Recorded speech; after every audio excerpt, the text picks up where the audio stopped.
Pertanyaan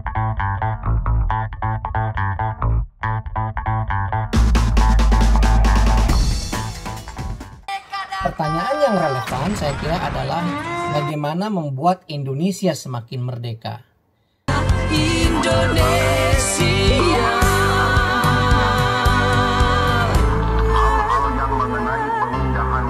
Halo, assalamualaikum warahmatullahi wabarakatuh. Kawan-kawan sekalian, berjumpa lagi dengan saya yang belum kenal. Nama saya Zezen Zainal Mutakin. Saya sekarang kebetulan berada di Los Angeles, sedang menyelesaikan studi di University of California Los Angeles di California, Amerika Serikat, di Fakultas Hukum. Kawan-kawan sekalian, minggu ini saya akan berbicara sedikit tentang apa itu kemerdekaan. Kebetulan sekarang kan bulan Agustus, jadi mungkin ada baiknya kita bertanya apakah Indonesia sudah merdeka, apakah kita sebagai sebuah bangsa yang berdaulat sudah merdeka. Mungkin pertanyaannya tidak terlalu relevan kalau ditanya tentang apakah kita sudah merdeka, karena jelas kalau kita lihat penjajahan fisik Belanda dan Jepang sudah berakhir sekitar 60 tahun lalu, berarti sebenarnya Indonesia memang sudah merdeka. Pertanyaan yang relevan saya kira adalah bagaimana membuat Indonesia semakin merdeka. Karena coba kalau kita lihat, meskipun kita sudah merdeka secara fisik dari penjajahan kolonial berpuluh-puluh tahun yang lalu, tapi banyak hal, banyak aspek yang saya kira masih dalam tanda kutip di mana bangsa Indonesia masih banyak bergantung kepada negara-negara lain. Ini tidak berarti bahwa kalau kita bergantung meminta bantuan kepada negara lain itu buruk, tidak, karena di dalam zaman global seperti sekarang hampir tidak mungkin ada satu negara yang sepenuhnya terbebas dari ketergantungan kepada negara lain. Tetapi yang mungkin bisa dilakukan adalah bagaimana kita sebagai sebuah bangsa sebisa mungkin lebih mandiri dan lebih merdeka dari ketergantungan kita kepada bangsa-bangsa lain. Sebagai sebuah ilustrasi yang pernah saya sebutkan, misalnya saya sering mengatakan coba untuk mengukur seberapa tergantung kita kepada bangsa lain, pada negara lain. Lihat apa yang ada di sekeliling kita, lihat apa yang ada di sekitar kita. Laptop Anda buatan negara mana, mikrofon Anda buatan mana, handphone Anda buatan mana, bahkan peniti Anda dibuat di mana. Belum kalau kita menghitung siapa yang mempunyai mobil di Indonesia, perusahaan-perusahaan pembuat mobil di Indonesia, siapa yang memiliki perusahaan-perusahaan atau pabrikan-pabrikan kendaraan bermotor dan lain-lain. Tentu jawabannya hampir sebagian besar produk-produk itu adalah produk-produk yang dihasilkan bukan oleh Indonesia. Orang selalu bilang bahwa misalnya kalau dari perspektif ekonomi, ada yang mengatakan bahwa kalau kita bisa membuat satu barang di luar negeri dengan harga lebih murah, kenapa harus membuatnya di dalam negeri, begitu. Ada betulnya juga, tetapi kalau semua dibuat di luar negeri juga, apa untungnya kita sebagai sebuah bangsa merdeka? Apa manfaatnya kita sebagai sebuah bangsa merdeka? Nah, karena itu memang ke depan yang harus kita pikirkan sebagai sebuah bangsa adalah memikirkan strategi budaya yang cocok agar kita sebagai nation state lebih independen, lebih merdeka dari ketergantungan kita pada bangsa-bangsa lain, atau kita bisa memberikan jauh lebih banyak kepada bangsa-bangsa lain sehingga bangsa-bangsa lain bergantung atau meminta tolong kepada kita. Tentu saja saya ingin mengatakan bahwa Indonesia sebagai sebuah bangsa sudah cukup bangsa yang besar, sudah cukup berhasil. Indonesia mempunyai pabrikan pesawat terbang di Bandung, kita punya pabrik kapal cepat, bahkan sudah bisa membuat kapal selam sendiri misalnya di PT POL Jawa Timur. Senjata-senjata buatan Indonesia juga cukup sukses dengan PT Pindad dan lain-lain, farmasinya lumayan bagus. Tetapi lagi-lagi pertanyaannya adalah bagaimana kita bisa semakin merdeka dan semakin independen dari ketergantungan kita pada bangsa-bangsa lain. Biasanya orang mengacu pada satu teori yang disebut sebagai teori emulasi, yaitu teori di mana satu bangsa meniru bangsa lain agar bangsa lain itu bisa terkejar, agar kita bisa mengejar ketertinggalan dari bangsa-bangsa lain. Banyak cerita tentang ini.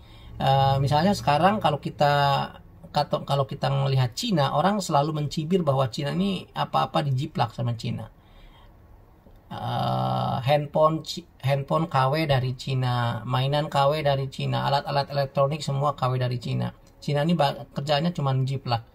Tetapi kalau kita melihat sejarah bangsa dimanapun hanya bisa maju, hanya bisa tumbuh, hanya bisa menjadi lebih besar, dimulai dengan cara menjiplak, dimulai dengan cara meniru. Itu yang disebut sebagai proses imitasi. Jadi di dalam proses mengejar ketertinggalan dari bangsa lain, dari secara teknologi maupun peradaban dan kebudayaan, cara pertama yang harus dilakukan oleh kita sebagai sebuah bangsa, oleh orang-orang di dalam bangsa itu adalah belajar mengimitasi atau meniru dari kemajuan bangsa lain.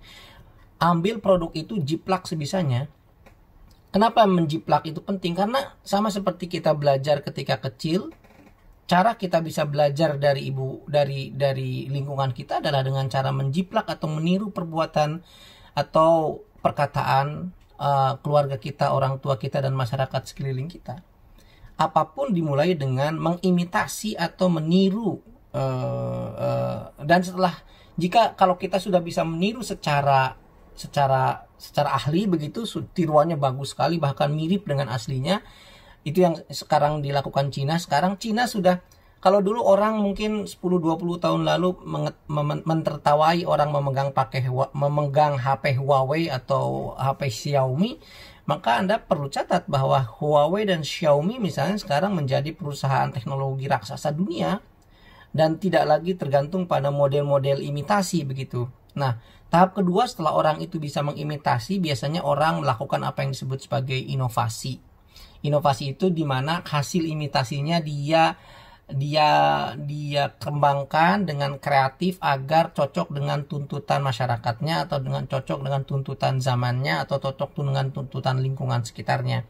Misalnya kalau di Cina kasusnya, setelah handphonenya bagus begitu ya, karena orang Cina itu banyak dan biasanya mereka selalu membutuhkan lebih dari satu telepon, dibuatlah inovasi agar satu handphone itu bisa menampung 2-3 SIM card misalnya.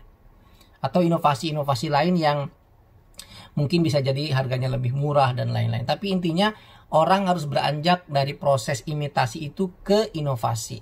Nah, pada tahap akhirnya memang apa yang disebut sebagai kreasi, creation. Kreasi itu biasanya orang menciptakan sesuatu dari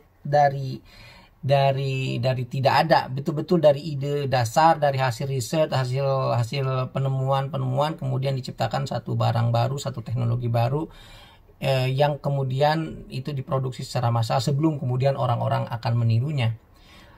Biasanya negara atau bangsa yang sudah memasuki pada tahapan kreasi itu ditandai dengan banyaknya paten-paten yang dikeluarkan. Jadi semakin banyak paten dikeluarkan atau dimiliki oleh perusahaan-perusahaan di satu negara, itu menandakan bahwa semakin matangnya negara itu di dalam hal baik peradaban maupun teknologi. Jadi ibaratnya tahapan akhirnya adalah kreasi dengan ditandai dengan banyaknya ditemukan atau dipatenkan temuan-temuan teknologi. Saya kira negara seperti Korea, negara seperti Jepang, negara seperti Amerika, Jerman, negara-negara Eropa sudah pada tahapan ini. Di Cina saya kira mengejar pada tahapan ini. Nah, kita bertanya, Indonesia ini tahapannya di mana sekarang? Apakah kita sudah memasuki tahapan imitasi atau belum? Apakah kita sedang di tahapan inovasi atau belum?